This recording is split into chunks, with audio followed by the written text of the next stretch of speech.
नमस्ते जी, अनऑफिशियल हिमांशु। इस समय हम लोग एमवाय हॉस्पिटल में मौजूद हैं। आज 12 मई, आज इंटरनेशनल नर्स डे है। नर्सेस जो हॉस्पिटल में मरीजों को संभालती हैं, मरीजों की देखभाल करती हैं और ये पूरा प्रयास करती हैं कि एक मरीज जो हॉस्पिटल में आया है वो स्वस्थ होकर के अपने घर पहुंचे।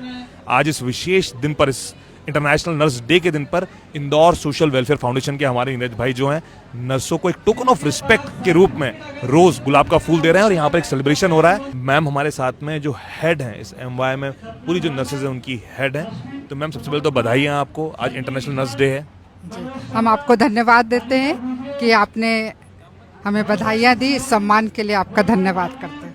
मैम, मैं पूरे समाज, पूरे देश, एक आम इंसान की तरफ से मैं आपको धन्यवाद देता हूँ, क्योंकि नर्सेज अगर नहीं होंगी तो मुझे लगता है हॉस्पिटल में कुछ भी नहीं हो पाएगा।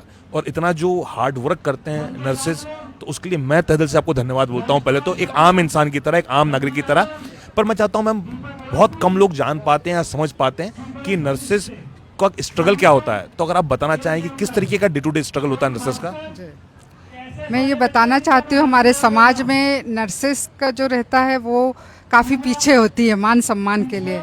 डॉक्टर्स लोग हमेशा आगे रहते हैं, लेकिन डॉक्टर्स अपनी जगह हैं। बिल्कुल सच बात है कि वो भगवान के बाद उन्हीं का स्वरूप रहता है, पर नर्सेस भी कम नहीं रहती, क्योंकि वो उसमें रीढ़ की हड्डी का काम करती हैं। जैसे पूरा पेशेंट आया तो उनकी सेवा करना समर्पित भाव से करती हैं और बहुत तकलीफ़ों से, बहुत संघर्ष से अपने हौसले को बुलंद करके वो अपने मरीजों की सेवा करती है और यही कामना रखती कि हमारा पेशेंट किसी भी तरीके से घर अच्छा स्वस्थ होकर जाए।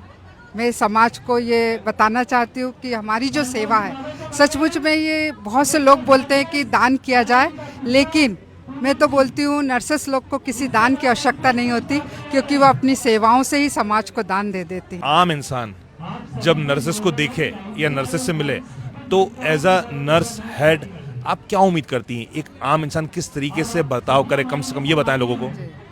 आम उसमें तो मैं ये बोलना चाहती हूँ कि जब भी पेशेंट आता है, उसके साथ वाले आते हैं तो बहुत घबराए से रहते हैं, तो निश्चित है उनसे कुछ ऐसा व्यवहार हो जाता है कि जो नहीं होना चाहिए। लेकिन मैं हेड होने के कारण और ये मतलब अपने आप भी महसूस करते हैं कि वो अपमान हमारा ना हो और बहुत सम्मान के साथ नर्सेस को देखा जाए और सेवा भावी जो हमारे मन में है वो उनके मन में भी रहे कि उनके पेशेंट को हम बहुत अच्छी तरीके से संभाल लेंगे।